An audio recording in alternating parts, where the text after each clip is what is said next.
Hello, something a bit different today. Normally it's all about the reptiles, but as I've got these geckos and llanos, I thought I might show you how I look after the feeder bugs.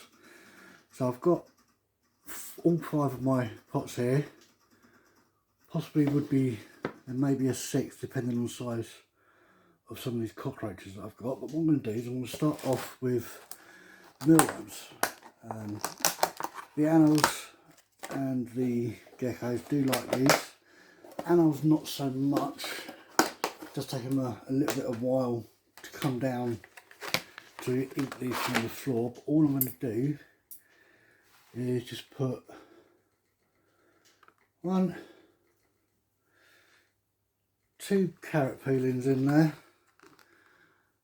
and that will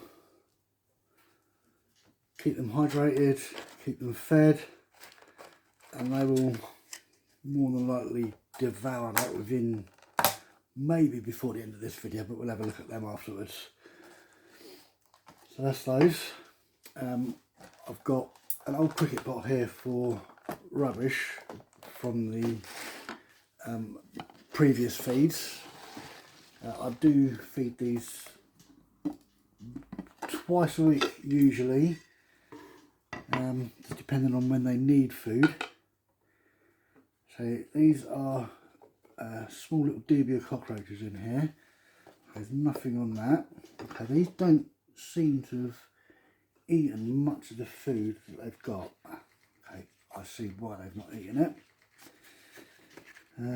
Because some of it has gone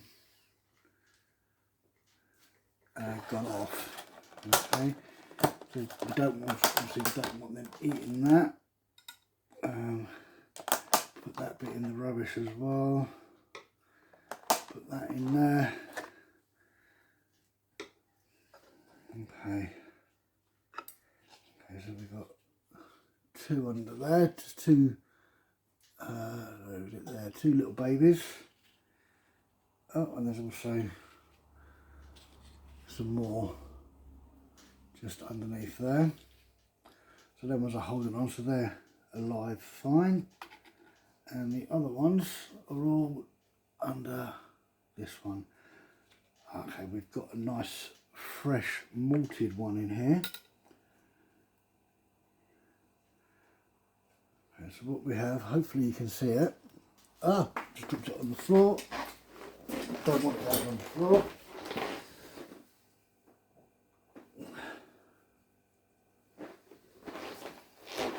So what we have is a white dubia roach here. They're not albino ones. These ones have, this one has just molted its skin, and that will take a couple of hours just to harden up and go brown like the rest of them. So that's a good sign that they're eating. I do have some dry food in here. You can buy a bug rub from your local pet shop, but I make my own from old cereals. So there's some of that in there all the time, and as I suspected, there's one hiding in there. There'll probably be a lot more in there as well. So with this one, all I'm going to we have a dead roach as well, so we'll put that in the rubbish. So all I'm going to do with this is put a little bit of this old banana skin, which they do quite enjoy. Okay, they do also like the main banana bit, but I'm just going to put that in there. That should get eaten nicely. And I'm going to put a piece of old apple in there as well for them. Get some moisture content from the apple. So just put that in there as well. This bit of, I think there's still 5 on there. Okay, this bit of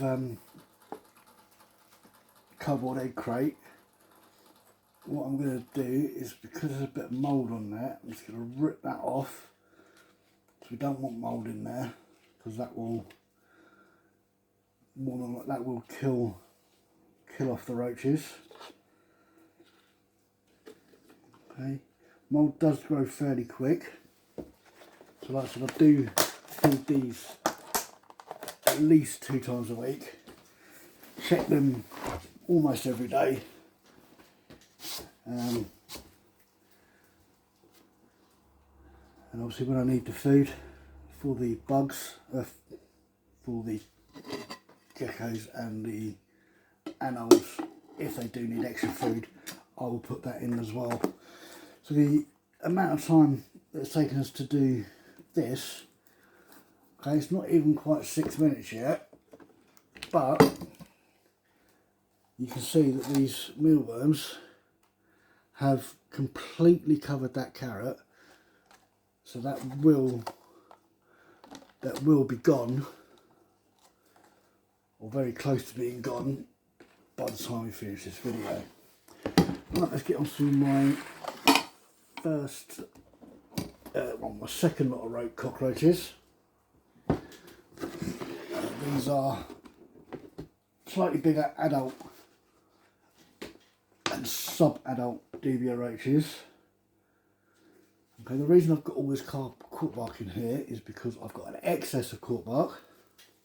If you watch some of my other videos, you'll know that I have probably a bit of a unhealthy obsession with cork bark, but it'll all get used. So again, just gonna take out these old peelings. Okay, at the moment these ones haven't got the dry food in here, but because these are fairly new ones, so the next time I feed these they will get some. Just got to find a bowl for it. See if we can see some of them. There we go, all under this piece of bark. We've got 2 males under here. The males have got the wings, they don't actually fly. This one here is an adult female. Okay, so as there's 2 males in there, we should hopefully have some babies come along. I've just seen another male in the pot. So hopefully we won't have too many more females. I've got another adult female on this one. The best way to get these to breed, these are so easy to breed, providing you don't really disturb them too much. Only when you're putting food in is probably the best time to have a look and see what you have. So again, these will eat carrot and apple, and I've also got some sweet potato peelings that these will eat as well. So there's a fair few in here, so I'm just going to put enough for them to eat so they can have a nice chunk of carrot. Put a couple of bits of apple in there. I will put another piece of apple in there for them. Okay, so that's that one done.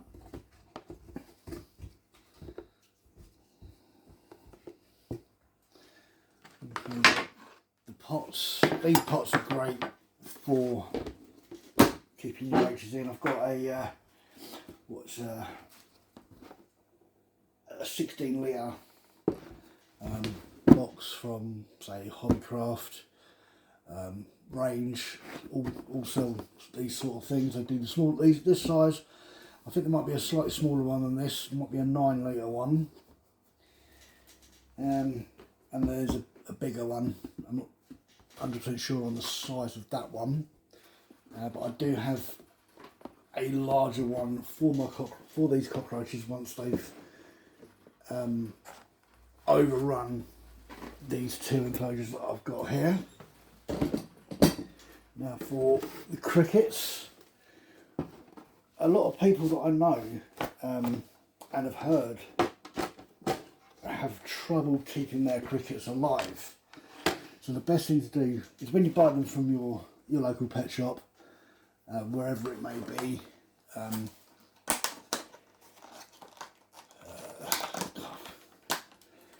can't think of the pet shop off the name of my hand now. The name's gone from me, but there's one. It's quite local to me. They're buying them from there, and then they're saying within a couple of days they're all dying. And the best thing you can do for them is to take them out of these pots that they come in with one of these egg crate liners and put them into a bigger pot. Because what you'll find, there'll be a lot of crickets in these pots, and they do need a little bit of space. So I'll put them in here. Okay.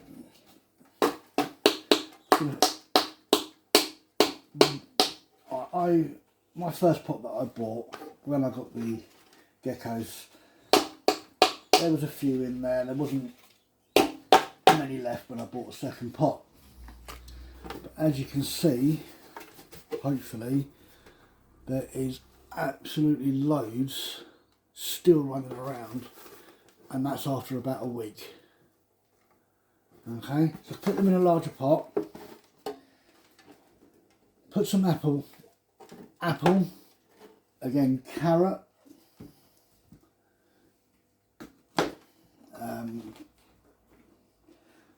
banana, any type of fruit. With the crickets, I say stay away from your oranges and your citrus fruits. Your cockroaches will love oranges. I haven't fed them grapefruits because I don't personally eat grapefruits. So they will eat your oranges, they will eat your apples, they will eat your bananas, your pears, any sort of fruit they will really enjoy. Because what you'll find with the crickets, they'll die off because they're dehydrated. So if you keep them in these little pots and don't put anything in there, they're gonna die within a couple of days before you can use them all. So put them in one of these. Keep the egg crates for them to climb on and hide around, and just put some food in like I have here, and you can already see, hopefully the camera's picking it up, the crickets are crawling over this apple and having a good old chew, getting some moisture. Because it's what you call gut loading with your crickets. So whatever the crickets eat, your tarantulas, your tarantulas, your true spiders, your scorpions, your geckos, your lizards, any animal that you keep as a pet that eat crickets and have an insect diet, whatever the insect eats, your pet is getting the same nutrition that your crickets are eating and your cockroaches are eating. So as long as you can keep your crickets healthy, your animals that you're feeding your crickets to will also be healthy, because they're getting all the nutrition from what your crickets are eating. That's what we mean by gut loading. Okay, so that's that one done. Now just one more, which hopefully you've seen on my some of my other videos, or one of my previous videos. Some hissing cockroaches. These are not feeder animals. These are pets. Sorry if I put the glass right in front, I will move it. Okay, so in here, I fed these a couple of days ago and sprayed them because these do like some humidity. Okay, so what I've found is I noticed just before we filmed this, or yesterday should I say, as I went to bed, there was a lot of mould growth in this enclosure. So first of all, we're going to find all their waste food, which I've got here. So these are 2 females here. The females won't actually hiss. The male is hiding here, and there's another female just here. Okay.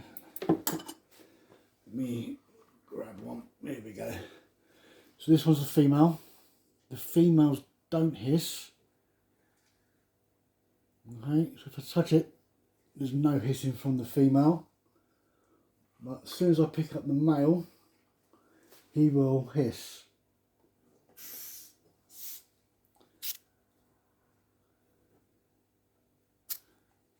So here he is.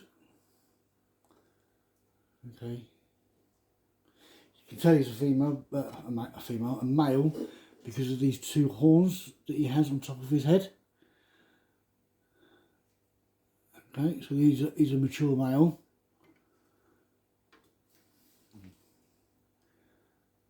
Let's see if we can get him to hiss again. I know that won't hurt him, that drop. These are built like tanks, these roaches.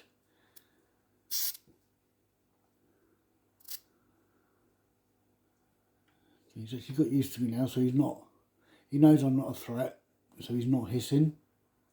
Now, there we go. I'm touching his back end there, he gives a little hiss. They do have a couple of different types of hiss. One is a warning hiss, you've just heard. Another one is a mating hiss. And if there's 2 males in the tank, there'll be another hiss to determine dominance. If that doesn't work, they'll use these horns and have a little battle just to be the dominant male in the colony. So I do have a pot I can use. One moment. So I'm just going to put them in here, just while I give them a little spruce up of their enclosure. So that's one male. And there's a female just gone in. Being on their back is fine. They will self-right. And I don't know if you can see by this female here, they can and will climb glass. So if I grab, there we go, she's coming out of the enclosure now. So if she climbed up the glass on her own, so we'll put her in there as well. And where's the other female gone? Ah, there she is. Right under the bark that I've got.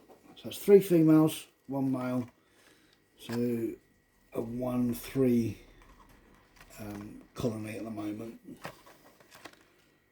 So I think I mentioned in one of my previous videos about the ratios, and I got it wrong. Whenever we're saying a 1 and 3, the number at the beginning is for the number of males, and the second number is for the number of females. So this enclosure here, we have a 1-3. This cockroach colony here, we have a 3 and unknown, because we don't know how many females in there. I know there's 2, but there could be a lot more, because there's a lot of sub-adults in there that haven't gone through their final molt. So at the moment, that is a 3 and unknown, because we know there's three males. There may be more, We know there's 3 males for sure, and we are unsure on how many females there are, but we could call it a 3, 2, and then unknown. So it's a three males, 2 females, and then an unknown number of unsexed animals in there as well.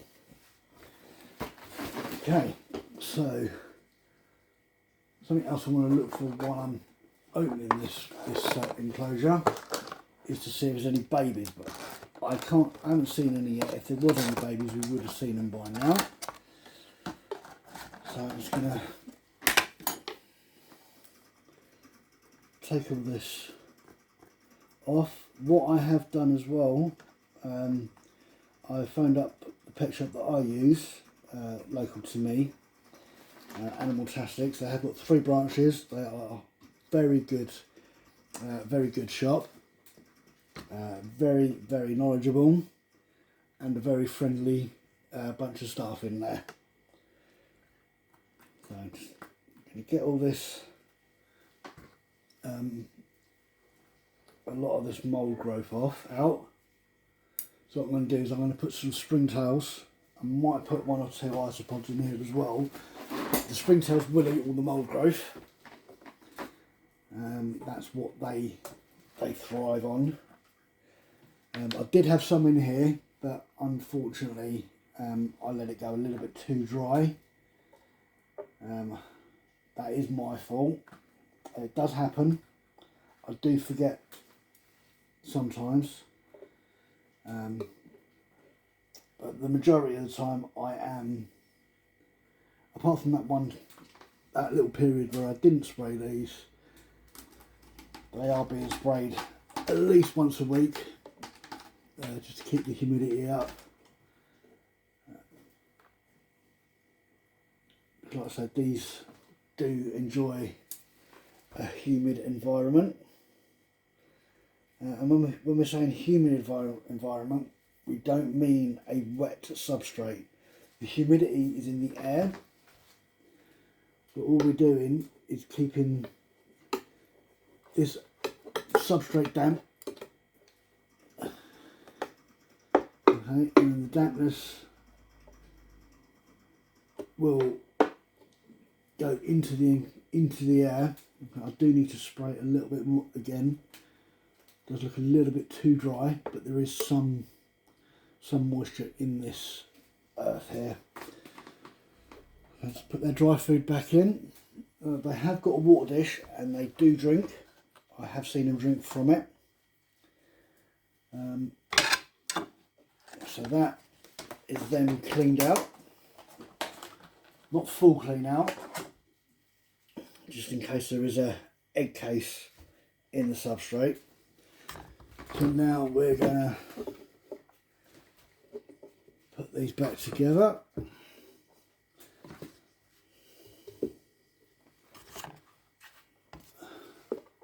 And then as we do that, this tube, okay, is great to put their food in.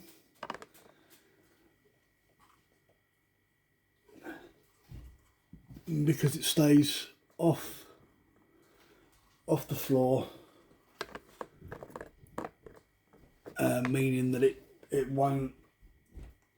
shouldn't create mould on here. So what I've done, okay, I've put some sweet potato peel, a little bit of whatever carrot was left over. There's 2 bits of carrots in there I'm not going to use because they have gone a bit funny. Okay, and also what I'm going to do is, for some reason I've put that upside down. The reason I know it's upside down is because this hole here faces the front of the enclosure. Okay, so what I'm also going to do, I'll put a bit of apple in there. Now I'm going to put a piece of banana skin in there for them.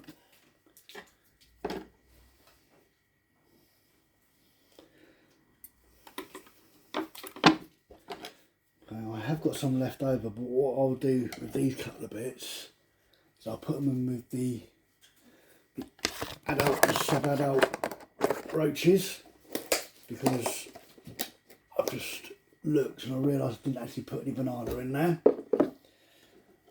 What I might do as well is actually, now these mealworms have completely covered the apple, okay, they haven't finished, but I'm going to put a bit of apple in there because they will eat that as well.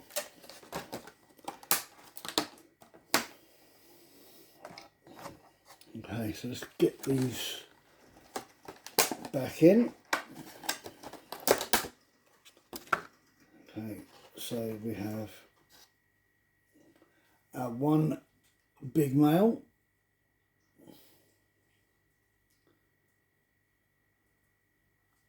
So he will go in. I'm going to put him right next to the bit of banana. There we go. And then we'll get the one female, two females, and then the third female.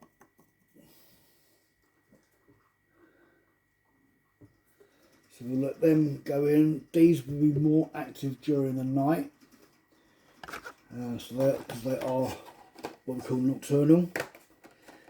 The dubias and the crickets, they're mainly active during the night, but they are active during the day as well, which makes them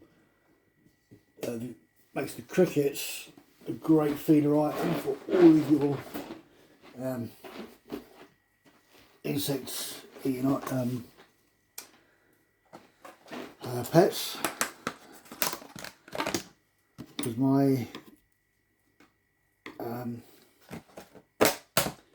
anoles, they're diurnal, so they're active during the day and they sleep at night. So and they'll eat the crickets and the mealworms. I've just given them some mealworms earlier on, so they'll eat them.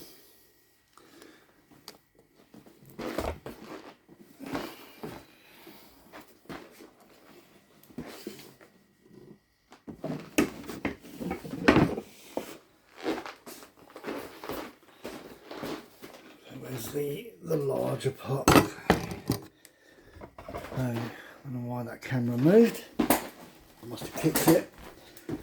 Okay, so we're just going to put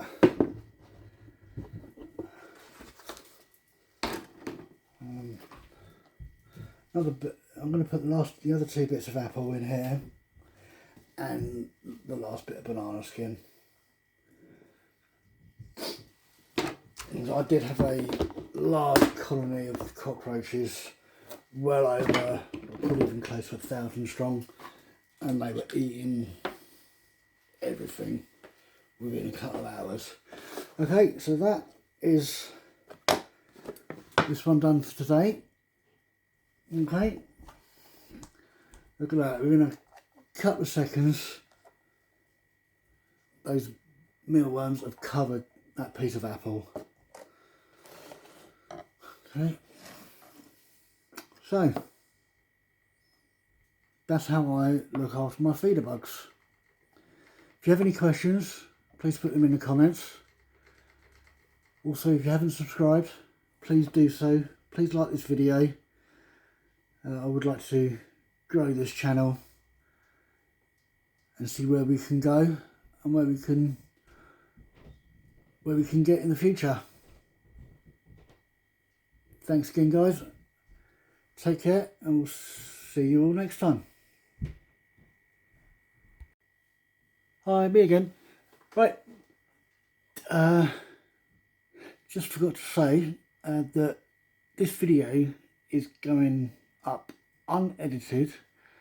So, looking at the clock, it was about half an hour. So that's what, 5 pots in half an hour that I've fed. One of them was took me a bit longer because I did a little clean out on it. So these these enclosures don't take long at all to maintain. So we're looking at what, 2 to 5 minutes per enclosure to feed and take out previous food. So they're not hard work to look after. They're relatively easy, relatively very cheap to food, depending on where you get your fruit and veg from. Especially if you're eating your potatoes, your sweet potatoes, your carrots, all yourself. You're just going to throw that peel away, so you might as well put it to use and keep your bugs happy, healthy, fed and hydrated. Cheers guys.